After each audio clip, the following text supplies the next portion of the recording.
This program is brought to you in partnership with the Central Bank of Nigeria. Good morning and thanks for joining us on Business Daily right here on Trust Television. I am Yusuf Akogu. Here are some of the top stories in the world of business that we are tracking this morning. President Bola Ahmed Tinubu nominates Taiwo Oyedele, of course, as the Minister of State for Finance. The subject to confirmation by the Nigerian Senate. Airline bans power bank in storage compartment, apparently for safety purposes. Of course, Nigerian Airlines and of course some of the international airlines have banned the use of this commodity in the compartment. If you need to carry it, you must carry it in the cargo part. Federal government begins full implementation of tax laws. The further is coming from the Minister for Finance. He did say that yesterday while speaking here in Abuja that the full implementation of the tax law will commence. What does it mean for Nigeria? Of course, we'll wait to see as the implementation unfolds. Nigeria port record 24.8% growth in cargo, talking about throughputs in the year 2025. Quite not so impressive, but we can do better. 24%. A lot more still can be done. IATA, talking about its International Aviation Authority, is lamenting the Middle East crisis, urging states to protect civil aviation. Of course, at the onset of this war, we saw the crippling of a lot of activities, talking about at the airport in the Middle East, in Qatar, and so many other places where most of them serve as transit point for those going to Europe, America, Asia, and even Australia. So quite a lot of issues is happening there. And of course, the IATA is calling for the protection of the aviation in the sector there. Of course, the FAN, talking about Federal Airport Authority of Nigeria, is defending the catch policy that it has is implementing rather at the airports amidst chaos there. But of course, it's a new policy. It's going to take a while for people to begin to get used to that. We look to see how this will unfold. It's a developing story, and we're tracking what is happening at the Nigerian airport, both in Abuja, in Lagos, and of course, Kano as well. Moving on to look at the crude oil prices for today. It rose 3% in early trade on Wednesday as the U.S.-Israeli war on Iran disrupted Middle East supplies. But the pace of gains slowed from sessions after Donald Trump raised the possibility of the U.S. Navy escorting vessels through the Strait of Hormuz. And the London market, the Brent crude is up 3.24%. Very, very impressive. $2.64 it added to the previous trading day, to the previous price, now trading as $84 and $4 per barrel. We're expecting the crude oil prices to hit $100 this year. Of course, with the ongoing crisis in the Middle East, that is a possibility. For the basket, it's largely flat. It's been like that for the past 7 days in negative 0.57%, 40-cent loss, trading at $69.29 per barrel of that commodity. Moving on to look at this story, of course, increase in price of fuel, of course, is already been implemented by many filling stations across the country, from Lagos to Abuja to Kano and to other parts of the country. That is being implemented as well. But in Kano, residents did wake up to that sudden changes on Tuesday, of course, while some filling stations continue selling at previous rate. The expectation is that price will climb further in the coming days. Abdulaziz Ibrahim report. With global crude oil prices on the rise and local refineries suspending operations, residents in Kano are bracing for tougher economic conditions. For motorists, the shock goes beyond the numbers at the pump as it affects their daily survival. Many complain that fuel stations quickly raise prices when global costs increase, but delay reductions when prices fall. Passengers already struggling with low purchasing power face higher transport fares, while business owners worry about the ripple effects on goods and services. I said 2 days ago, I bought this fuel at 880 naira in this filling station. But today, 980 naira. It's too much. An increase of 100 naira per liter. It's really too much. Is this the government or is this the Dangote? Because most of them are relying on Dangote now. And we don't know. They need to be consistent on their pricing. Because every time you don't even have any system that you can say, yes, today I know what I'm going to buy. Because as you are going out to buy fuel, they have increased it. So it's really too bad. It's really too bad. The government should really do something about it. What surprises me is how suddenly the prices went up. Many stations didn't even offload new stock today, yet prices increased. But when prices drop, they insist on selling old stock first before reducing. On one hand, I feel bad, and on the other hand, I know it's not their fault. The country is trying its best to see the price of fuel going down. But if you are following global politics, recently there's a war in Iran and Israel. So definitely the price of oil is going to skyrocket. Sifiri abun hawa da ake ciki jama'a babu kuɗi a hannu da yanayin ƙarin kuɗin mai da muka waye gari ga. As we woke up to see the increase, we hope government will intervene. Passengers are bargaining harder these days because of the low purchasing power. But now we are forced to raise the fares again. Something must be done to ease this burden. For residents of Kano, the sudden petrol hike is more than an economic issue. It deepens daily struggles and uncertainty about the days ahead. Abdulaziz Ibrahim, Trust TV News, Kano. Resident of Kano there raising concerns with regard to the increase in the pump price of PMS. I mean, from many of them woke up yesterday to that sudden changes, just like we saw during the inauguration of the current administration. We hope that the government will address, intervene, and of course, and address the perpetual sufferings of Nigeria. Moving on now to look at our topic for today. We're looking at the Nigeria's industrialization, and of course, our government is tapping into the 1.39 trillion naira textile sector, using that important sector as a springboard to industrialize the economy. And of course, the federal government has designated the cotton, textile, and garment sector, talking about the CTG, with a potential value estimated at 1.39 trillion naira as a flagship pilot for its industrial transformation drive.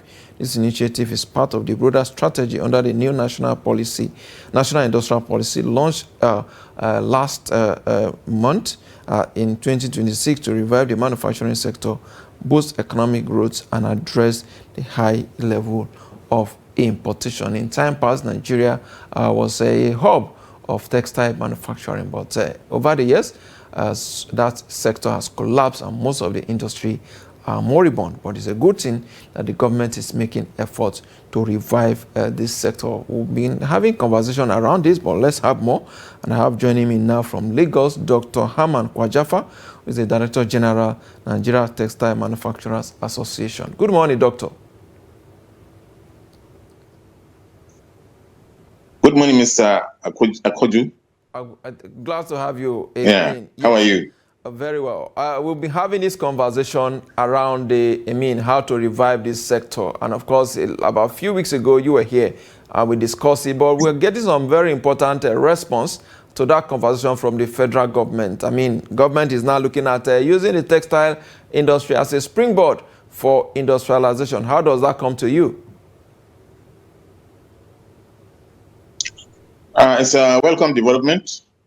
Only that we hope this will see to the light of the day, because in most cases, some figures are always mentioned, but we don't know who is following up and which ministry is doing that, and who is going to launch into this $1.3 trillion dollars ahead.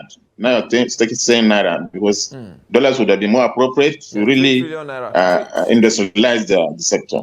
Yes, it's in dollar. It's in dollar, Doctor. Continue. Yeah. Yes. Yeah. Thank you very much. So, actually, what we are trying to say is that each time they are always talking about reviving the textile, but when we start it, they will begin with cotton. And by the time they finish with cotton,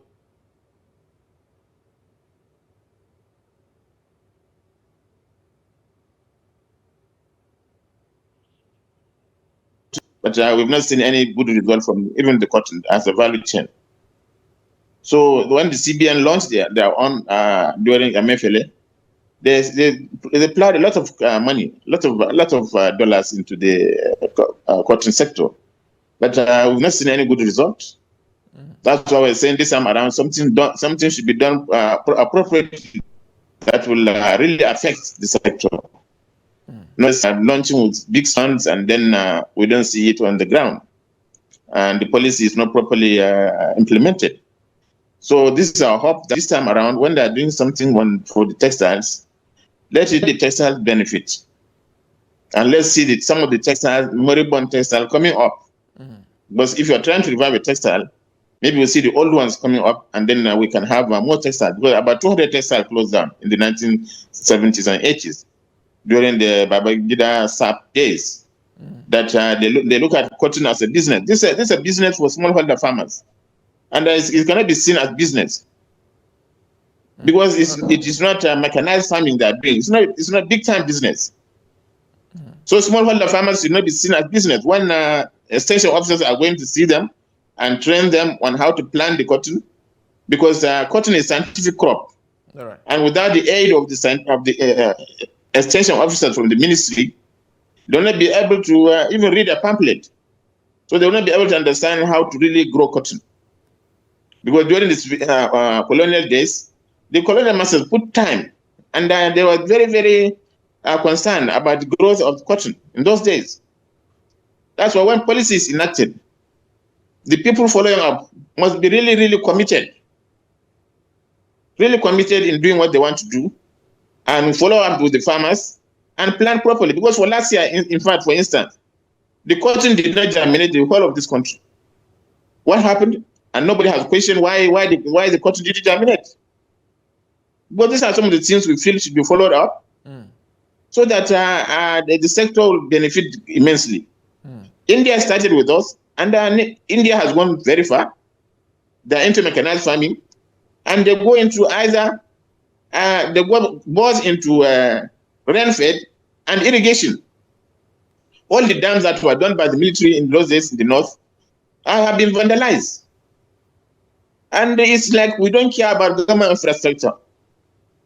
The security people, all the policemen that are guarding VIPs should be guarding government infrastructure instead of allowing huge capital-intensive projects going away by pure vandalization. We should not allow government infrastructure to be vandalized when we have the security on ground. We have the police force. All right, doctor. If you can hear me. Okay, doctor, if you can hear me, let's look at the national industrial policy that was launched. You talked about the last time we saw CBN intervention was not satisfactory, but now the government has taken it upon itself on a large scale now. I mean, do you have faith in the Ministry of Industry, Trade and Investment, I mean, to invest and, of course, make this sector one of the viable ones for creation of jobs and, of course, employment? Yeah, thank you very much. I think this time around, everything has been discussed. The Minister of Industry, Minister of State, Industry, Trade and Investment, Senator John Ewa Eno, has been able to bring all the stakeholders. And she has enumerated all what the government intends to do. And all the stakeholders have bought into the idea. All the people that gave goodwill messages agree with them, that the minister now is putting his foot down to ensure that these policies are implemented. Because in the past, they would just write policies. But this minister is really, really concerned about implementation.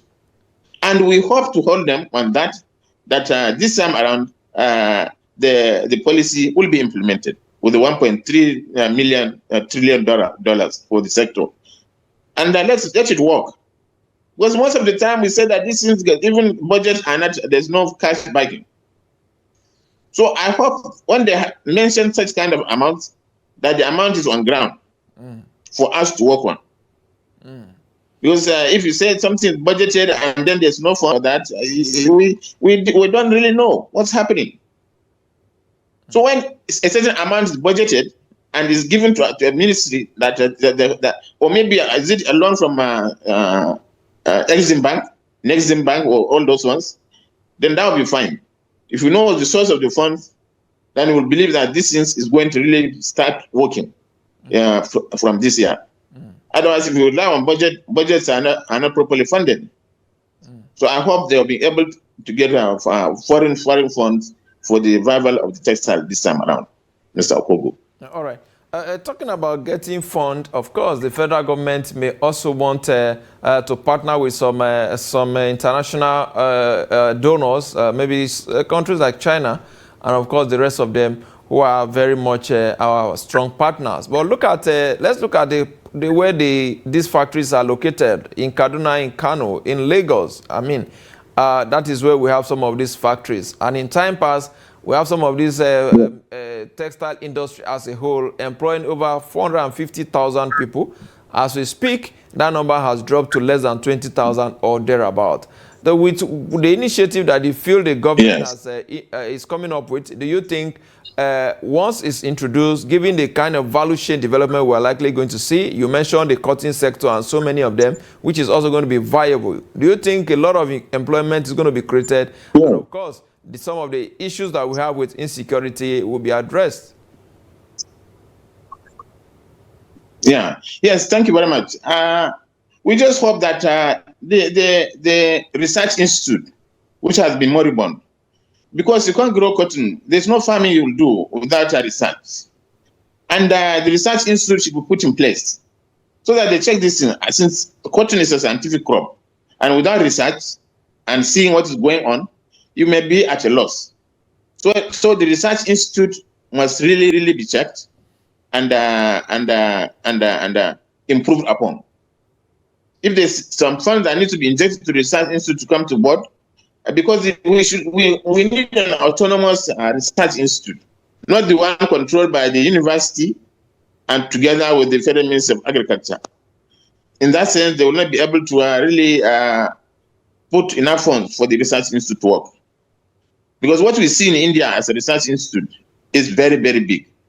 You cannot be saying that you can only provide a national grid for the generator for the laboratories to work. Because what they budgeted for that research institute in Zaria is that they can only pay bills for national grid, and they don't have a substitute for generator and diesel. So this kind of things must be put in place for the research institute and laboratory to work fine. If there's no laboratory for research institute, it may not be able to do the job they require. So that thing should be collected, should be received from the institute, from the ABU and the Federal Ministry of Agriculture, and let it be autonomous under the Federal Ministry of Agriculture with this fund working. Research institute should be together with the value chain, cotton, textile, and garment, so that they can do the job of research institute. All right. Because what they are saying that agronomists continue to live in. The agronomists go to greener pastures. Because the agronomists run the research institute. So if they don't have agronomists, it will not be able to run very well. This is what we are saying. Right. Something like that should be done for the research institute, so the agronomists can stay and pay them research institute salaries. But this is what's happening, that they go to greener pastures where they are paying a research institute salary. So if you have such a fund being devoted to the sector, they should please revive also the research institute and pay the agronomists worldwide research salary for those people to stay. Otherwise, there may not be sustainability. We do things that we should be able to sustain, and it should grow.